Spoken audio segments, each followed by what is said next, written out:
Hello everyone, कैसे हो? काफ़ी वेट कर रहे होंगे कि कब आएगी क्लास। एक्चुअली मैं थोड़े काम से आज चला गया था। हाँ, तो आज हम स्टार्ट कर लेते हैं रेस्पिरेटरी सिस्टम। अभी मैं क्लास ले ही रहा था।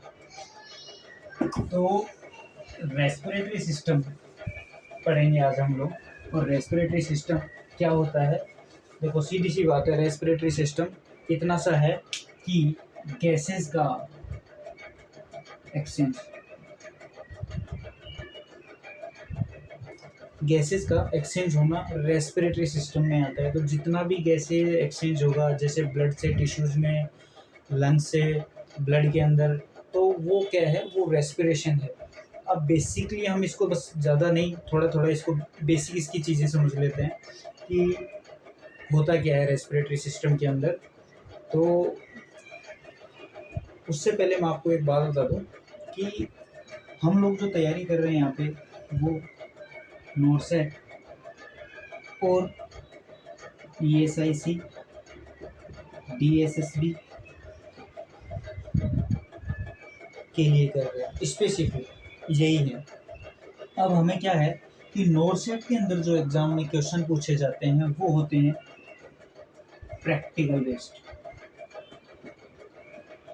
प्रैक्टिकल में पेशेंट की सिचुएशन के साथ में, और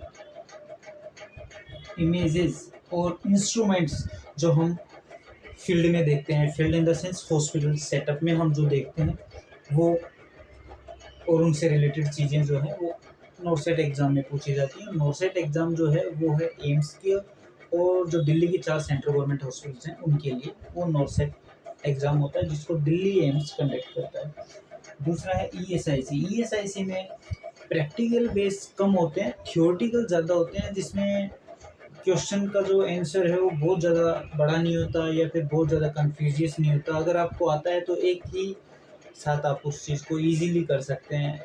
लेकिन नॉर्सेट के जो क्वेश्चंस है वो, उसमें आपको कहीं न कहीं तीनों ऑप्शंस में, चारों ऑप्शंस में कहीं 2 ऑप्शन तो ऐसे होंगे कि जो एकदम सही लग रहे होंगे।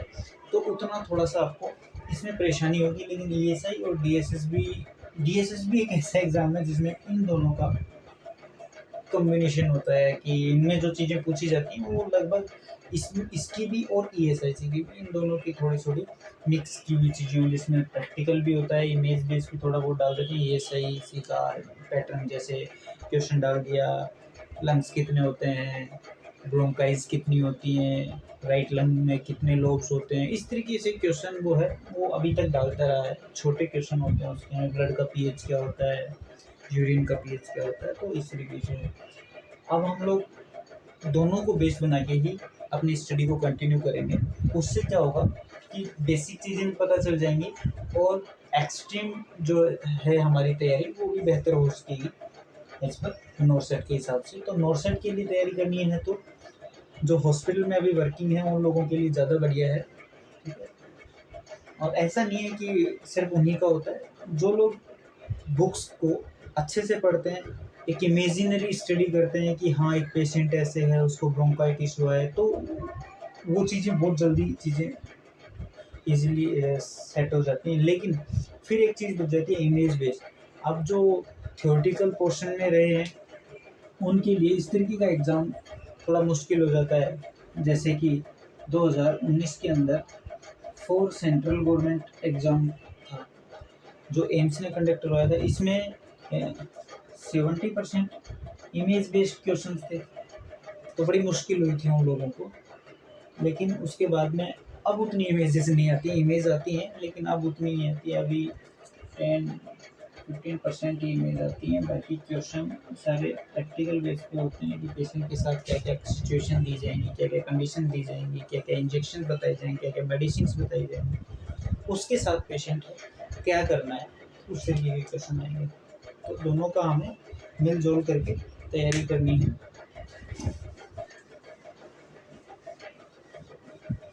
अब सबसे पहले बेसिक चीज़ें हम पढ़ लेते हैं। रेस्पिरेटरी सिस्टम है गैसेज़ का एक्सचेंज, और गैसेज़ का एक्सचेंज कैसे होता है, वो हमारे ब्रीथिंग पैटर्न से होता है। ब्रीथिंग का मतलब होता है गैसेज़ का अंदर जाना और गैसेज़ का बाहर आना, मीन्स इंस्पिरेशन और एक्सपिरेशन, ये दोनों प्रोसेस जो है वो ब्रीथिंग का पार्ट है। ये दोनों ही प्रोसेस जो है ये होती है ब्रीथिंग।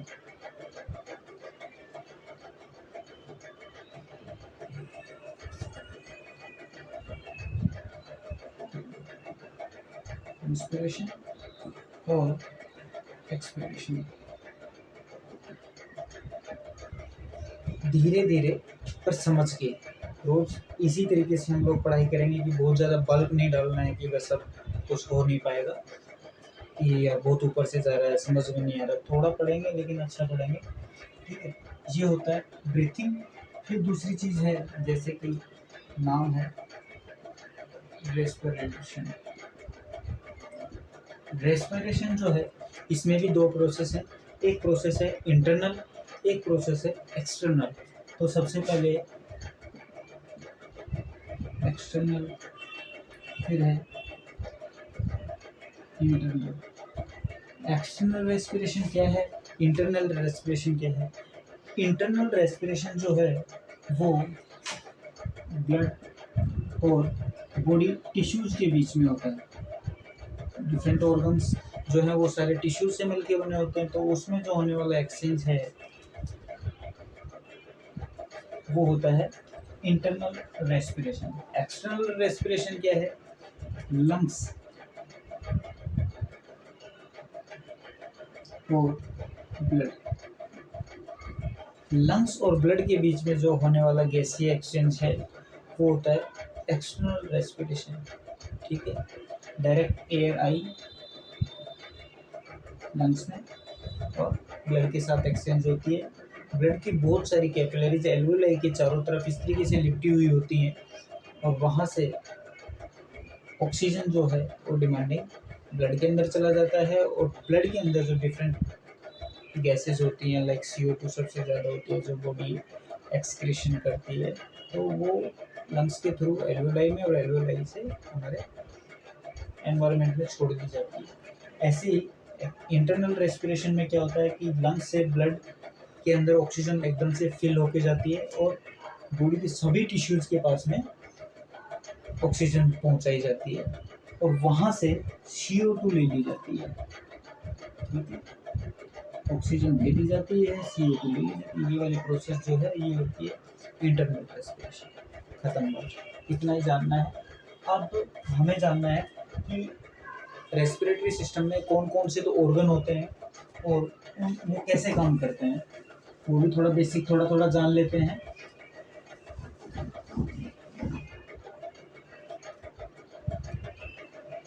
रेस्पिरेटरी सिस्टम में को दो टाइप से डिवाइड किया हुआ है। एक है अपर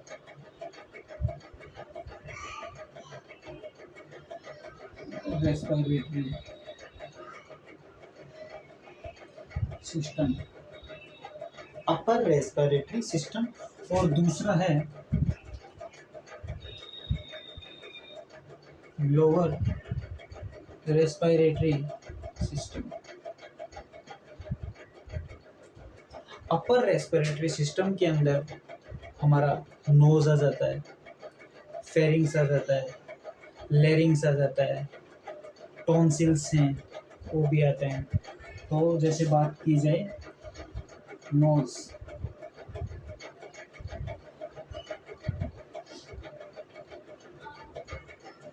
फेरिंग्स,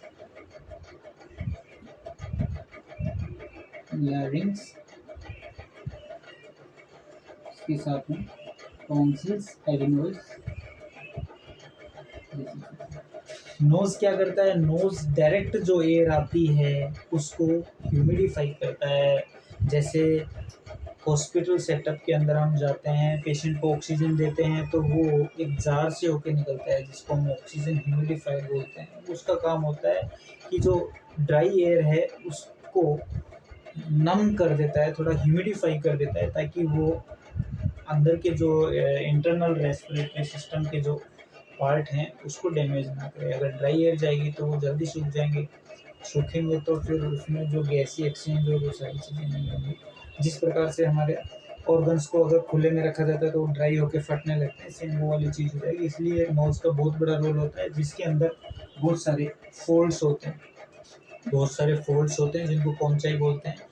आपको 3 टाइप के होते हैं, उनमें से एयर निकलती है, बहुत सारा यहाँ पे सिक्रेशन होता है, सिक्रेशन एज ए सर्फेक्टेंट की तरह काम करता है। वहाँ से जब एयर निकलती है तो वो ह्यूमिडिफाई हो जाती है। फिर उसके बाद में हो जाती है फेरिंग्स में। फेरिंग्स के 3 पार्ट होते हैं। नेज़ोफेरिंग्स जो नोज़ वाले लेवल पे होता है वो नेज़ोफेरिंग्स है। जैसे इस तरीके से ये है नोज़, नोज़ के अंदर डिफरेंट पोर्स हैं, यहाँ से एयर होकर निकलेगी।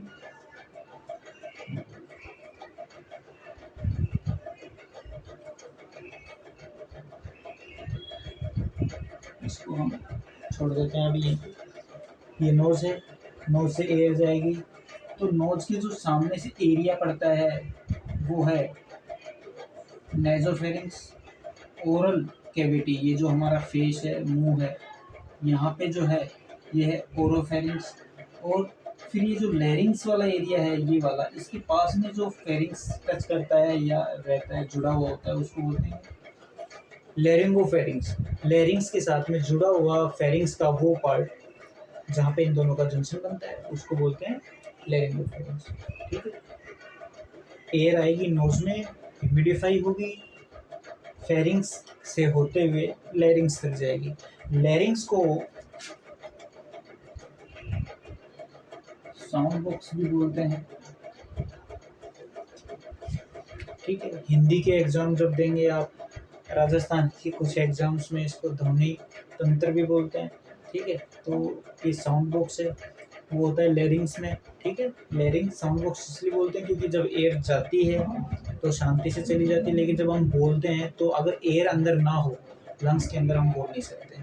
तो वो एयर जब बाहर निकलती है लैरिंग से होके तो वो हमारी आवाज़ होती है। ठीक है, उसके बाद में होता है टॉन्सिल्स। टॉन्सिल्स क्या होता है कि फेरिंग्स और लैरिंग्स के यहाँ इस एरियाज में ज़्यादा होते हैं। ठीक है, वो क्या करते हैं कि जो भी एयर के अंदर डिफरेंट टाइप के जैसे माइक्रोब्स आते हैं तो उनको कैच कर लेता है और डाइजेस्ट कर लेता है, क्योंकि टॉन्सिल जो हैं वो लिम्फोसाइट्स फिल्ड कैविटीज़ होती हैं। लिम्फोसाइट होता है, लिम्फोसाइट का काम होता है मैक्रोफेज का। मैक्रोफेज इन द सेंस कि वो जितने भी माइक्रोब्स हैं उनको ख़त्म करने का काम करती है। कई बार लोड इतना ज़्यादा हो जाता है कि ये जो टॉन्सिल्स हैं ये उस माइक्रोब्स के साथ में लड़ते हुए बहुत ज़्यादा खुद ही इन्फेक्ट हो जाते हैं और इसको टॉन्सिलाइटिस बोलते हैं। ठीक है, और इनका साइज जो है वो यहाँ पे फूल के बड़ा हो जाता है। जब कई बार बोलते हैं कि मेरे गले में दर्द हो रहा है, अपर रेस्पिरेटरी इन्फेक्शंस में क्या होता है कि बेसिकली टॉन्सिलाइटिस होता है। ठीक है, तो वो वाली चीज़ हो जाती है। उसको प्रिवेंट करने के लिए फिर हम गर्म पानी, गुनगुना पानी, इस तरीके की चीज़ें लेते हैं, वो यहाँ पे गले को साफ़ करने के लिए लेते हैं। ठीक है, वो गला साफ़ होता रहता है, कुछ टाइम बाद में वहाँ के माइक्रोब्स हैं वो हट जाते हैं, क्योंकि माइक्रोब्स का भी अपना एक लाइफ स्पान होता है, वो ख़त्म हो जाता है। ठीक है, तो ये है अपर रेस्पिरेटरी ट्रैक्ट जो हमने बेसिकली इस तरीके से देख लिया। ठीक है, इसके बाद में आता है अपना लोअर रेस्पिरेटरी ट्रैक्ट। इसको इन शॉर्ट URI भी बोलते हैं, सॉरी URS। ठीक है, और ये होता है अब ऐसा तो है अपर रेस्पिरेटरी सिस्टम, लेकिन जब इसमें इन्फेक्शन हो जाता है, अपर रेस्पिरेटरी इन्फेक्शन होता है, उसको बोलते हैं URI। URI में आते हैं इन्फ्लुएंजाज, राइनाइटिस तरीके के जो इन्फेक्शन है, tonsillitis also including in URI। ठीक है, उसमें रेस्पिरेटरी डिस्ट्रेस जैसी बहुत सारी दिक्कतें नहीं होती। पेशेंट अगर यहाँ ऊपर दिक्कत होती है तो मुंह से भी सांस ले लेता है, तो चलता है काम। ठीक है, अब उसके बाद में हम पढ़ते हैं lower respiratory system. Lower respiratory system में अब हम लैरिंग्स के बाद में स्टार्ट होंगे। लैरिंग्स के बाद में आता है हमारा ट्रेकिया। ट्रेकिया होता है, ट्रेकिया क्या होता है? ट्रेकिया एक सेमी सर्कुलर मीन्स सी शेप की कुछ ऐसी कार्टिलेज का बना हुआ पूरा एक वाइंड पाइप होता है जिसको हम बोलते हैं वाइंड पाइप, इसको बोलते हैं हम वाइंड पाइप, जो एयर को लैरिंग्स से लंग्स तक लेके जाता है, जिसको ट्रेकिया कहते हैं, जिसमें सी शेप के कार्टिलेज से बने हुए कुछ सर्कल्स होते हैं, ठीक है, वो इस हिसाब से ये लगभग 15 से 20 होते हैं, हाफ सर्कल्ड होते हैं, सी शेप बोलते हैं इसको, ठीक है। ये लैरिंग्स के बाद में नीचे की तरफ ये लेके जाते हैं, ठीक है। यहाँ पे ये सी जो है ये कार्टिलेज के बने होते हैं, काफ़ी हार्ड होता है ये वाला एरिया। क्यों? क्योंकि कई बार इंस्पिरेशन और एक्सप्रेशन के साथ में हमारा जो ट्रैक्ट है ये आपस में ना चिपके, इसलिए इसमें ये सी सर्कल के कार्टिलेज होते हैं, ठीक है। ट्रेकिया के बाद में एयर यहाँ से ट्रेवल करते हुए एक एरिया होता है ये ब्रोंकाइज में पहुँचती है, ब्रोंकाइज में जाती है, ब्रोंकाइज से ये बायलैटरल लंग्स में चली जाती है, राइट साइड में और लेफ्ट साइड में। यहाँ तक होने के बाद में हमने ब्रोंकाई पढ़ा। ब्रोंकाई जो है वो लेफ्ट और राइट दो होते हैं। अब इनका क्या सीन होता है कि एक ब्रोंकाई साइज में छोटा होता है लेकिन उसका डायमीटर ज़्यादा होता है, एक ब्रोंकाई लेंथ में लंबा होता है लेकिन उसका डायमीटर कम होता है। उसका क्या रीज़न होता है? उसका रीज़न ये होता है क्योंकि एक साइड में हमारे हर्ट होता है। वो कैसे समझेंगे?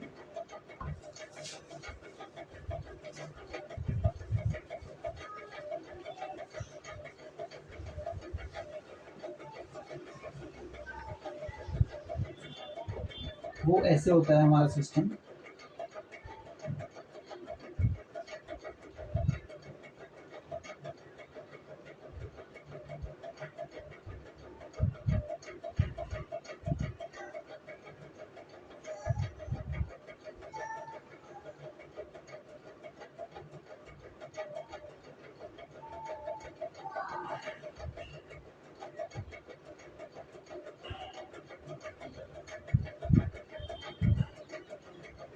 यहाँ पे हार्ट के होने की वजह से जो हमारा लेफ्ट साइड है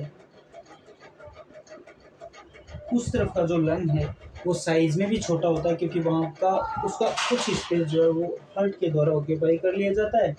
तो ये जैसे इस तरीके से ये इसका स्पेस हार्ट ने लिया। इस तरफ का जो है वो बड़ा होता है क्योंकि इसके स्पेस में इसका कोई दिक्कत नहीं, ये इधर डेविएट है, ठीक है। ये राइट लंग है, ये लेफ्ट लंग है। लेफ्ट लंग जो है वो अराउंड 400 mg का होता है, ये वाला 450, ये इतना वजन होता है, इनका वेट होता है, ठीक है। ये लंग है, ये लंग्स, ये हार्ट है, ये लंग्स है।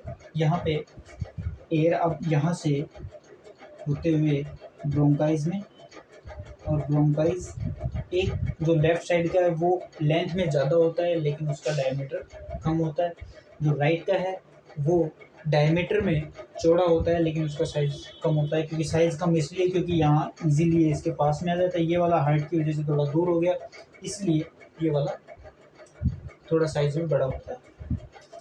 अब यहाँ पे एयर आ गई लंग्स के अंदर, लंग्स के अंदर एयर पहुँच गई है। अब इसके बाद में क्या होगा? इस एयर का एक्सचेंज होगा।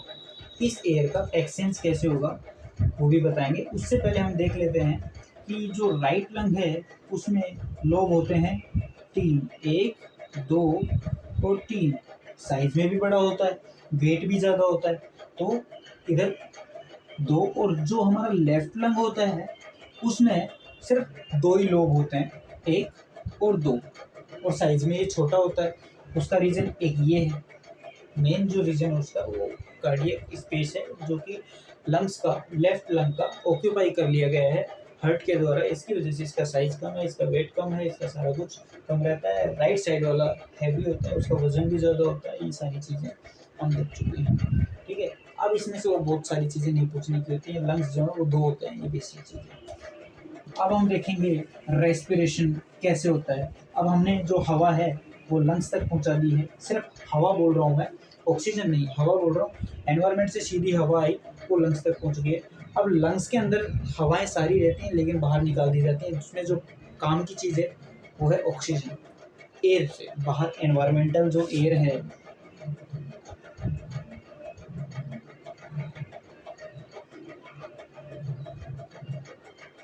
ये है एनवायरमेंटल एयर, हमें मिल गई है।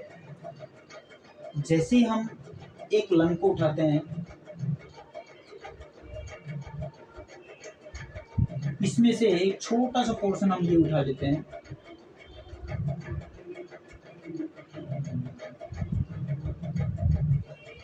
इसमें हम देखते हैं कि लंग्स के अंदर लाखों करोड़ों एल्वुलाइज होती हैं। एल्वुलाइज होती हैं, ग्रेप लाइक स्ट्रक्चर्स होती हैं, बहुत सारी ग्रेप लाइक स्ट्रक्चर्स होती हैं, जैसे इस तरीके से।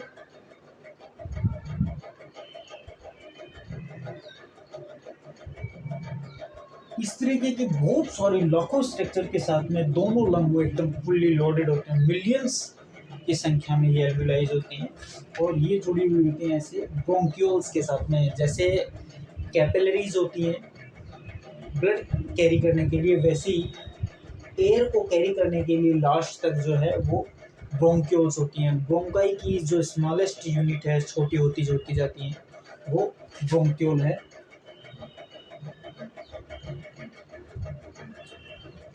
ठीक है, एयर आ गई। अब एल्वुलाई में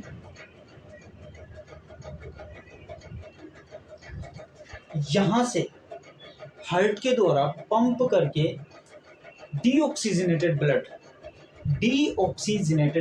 एनवायरमेंटल एयर यहाँ आ गई। अब आ गया डीऑक्सीजनेटेड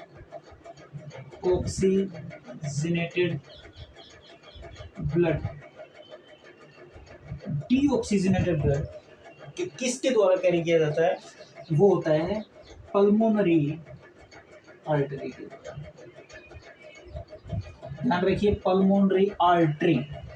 हमने अभी तक जो पढ़ा था वो पढ़ा था वेन में डीऑक्सीजनेटेड ब्लड होता है, लेकिन हम यहाँ पढ़ रहे हैं कि डीऑक्सीजनेटेड ब्लड आर्टरी में भी होता है। ये जो प्रोसेस है ये आर्टरी और वेन का, वो किस हिसाब से है कि ब्लड को हार्ट से ले जाने वाली, carry from heart known as artery.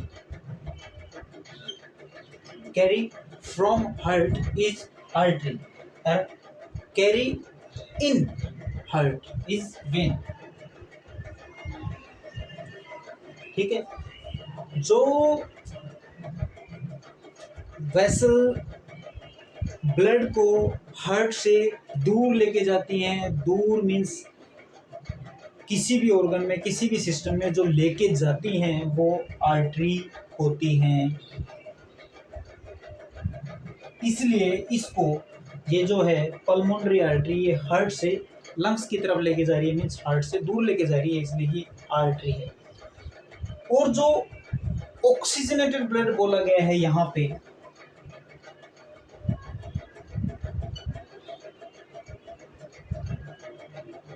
अपने यहाँ पे बोल रहे हैं ऑक्सीजनेटेड ब्लड, वो कैरी कर रही है वेन। पहली बार हम सुन रहे होंगे ना यहाँ पे, तो वो वेन है।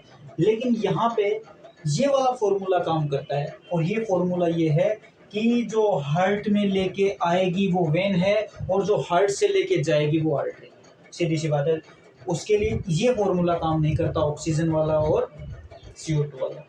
वहाँ पे जो फॉर्मूला सेट है और जो बनाया हुआ है, वो फॉर्मूला इसके बेस पे कि हार्ट से जो लेके जा रही है वो आर्टरी ही रहेगी, और जो हार्ट में लेके आ रही है वो वेन रहेगी। तो अब हमारा जो था डीऑक्सीजन ब्लड, वो आ रहा है पल्मोनरी आर्टरी से एल्वुलाइज में। एल्वुलाइज मतलब लंग्स में। तो लंग्स में आया, और लंग्स में कहाँ आता है वो, उसकी आर्टरीज की कैपिलरीज इसके चारों तरफ, एल्वुलाई के चारों तरफ इस तरीके से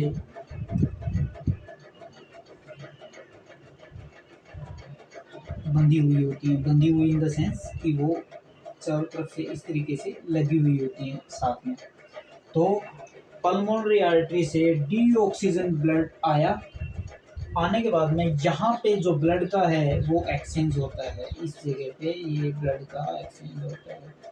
यहाँ एल्यूलाइज में है CO2, वो ब्लड को दे दी जाती है, और जो CO2 में है डीऑक्सीजनेटेड ब्लड में, वो वापस से एल्यूलाई को दे दी जाती है। एल्यूलाई से होती हुई और ब्रोंक्योल से होती हुई, ब्रोंकाई से होते हुए सारे ट्रेकिया के थ्रू लैरिंग्स, फेरिंग्स, नोज के थ्रू बाहर निकाल दी जाती है।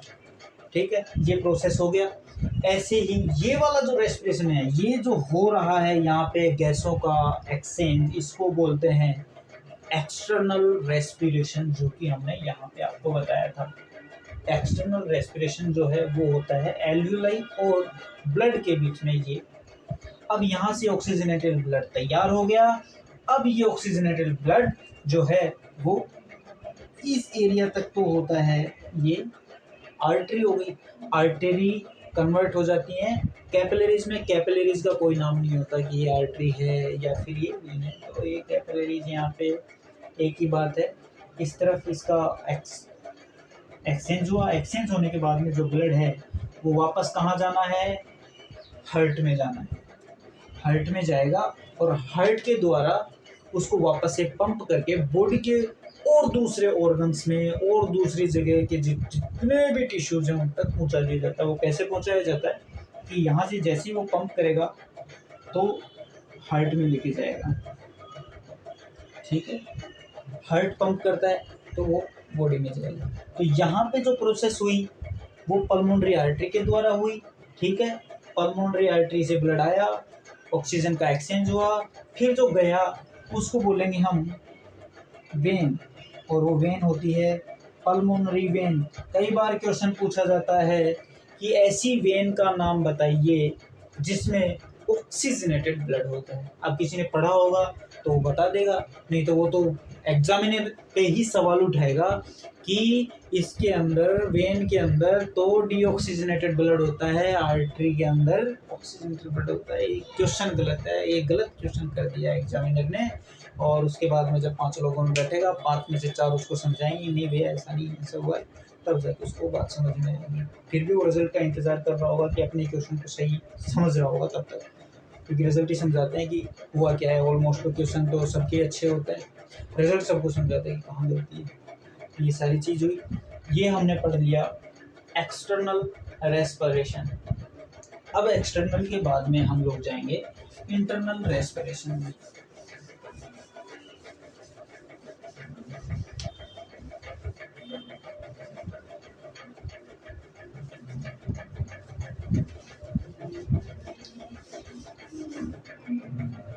इंटरनल रेस्पिरेशन के अंदर वही सेम चीज़ है, लेकिन एल्वेओलाई नहीं होती वहाँ पे क्या होता है, एक सेल होती हैं, बहुत सारी सेल होती हैं, या तो ये मान लो, या फिर बहुत सारी सेल जब मिल जाती है तो उसको टिश्यू बोलते हैं। तो सीधी सी बात है, ये टिश्यू मान लेते हैं हम यहाँ पे। ठीक है, अब टिश्यू आ गया, वो जो प्रोसेस वहाँ हुई थी सेम वही प्रोसेस यहाँ पे होगी, लेकिन यहाँ पे जो नाम होंगे वो वैसे ही होंगे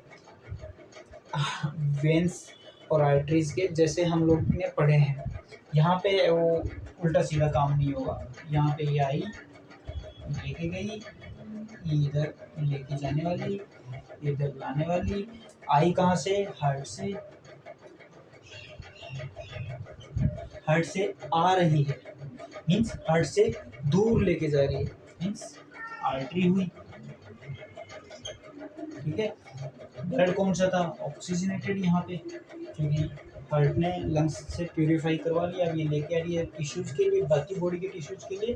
तो ये आर्टरी हुई, आर्टरी के बाद में यहाँ पे इनके बीच में एक्सचेंज होगा। टिश्यूज़ ने काम में ले लिया पहले वाला ब्लड, वहाँ से उन्होंने बना दिया CO2, सॉरी ये एरो गलत हो गया, उसने बनाया CO2, वो आ गया ब्लड के अंदर, और जो ब्लड के अंदर ऑक्सीजन था वो चला गया अब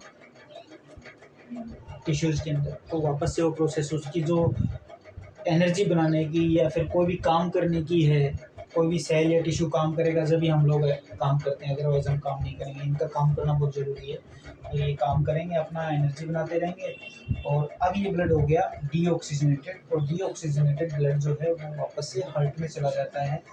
ठीक है, और हार्ट के द्वारा उसको लंग्स में ले जाया जाता है, लंग्स में वापस से उसको प्यूरिफाई करवाया जाता है। तो वो अलग प्रोसेस है जैसे हमने अभी बताया था। अब ये जो है, जो हम बात कर रहे थे इंटरनल रेस्पिरेशन और एक्सटर्नल रेस्पिरेशन, तो एक्सटर्नल रेस्पिरेशन लंग्स और ब्लड के साथ होने वाला था, वो एक्सटर्नल रेस्पिरेशन था। इंटरनल रेस्पिरेशन ये है जो बॉडी टिश्यूज और ब्लड के बीच में, टिश्यू और ब्लड के बीच में होने वाला जो एक्सचेंज है उसको हम बोलते हैं इंटरनल रेस्पिरेशन। ये सारी चीज़ें हैं रेस्पिरेशन की, बस मेन चीज़ जो है वो इतनी ही है। अब इसके बाद में हम वो पोर्शन पढ़ेंगे जिस पोर्शन के अंदर एग्ज़ाम में सवाल पूछे जाते हैं, और एग्ज़ाम में सवाल क्या होते हैं, किस तरीके के होते हैं, वो हम उसमें पढ़ेंगे।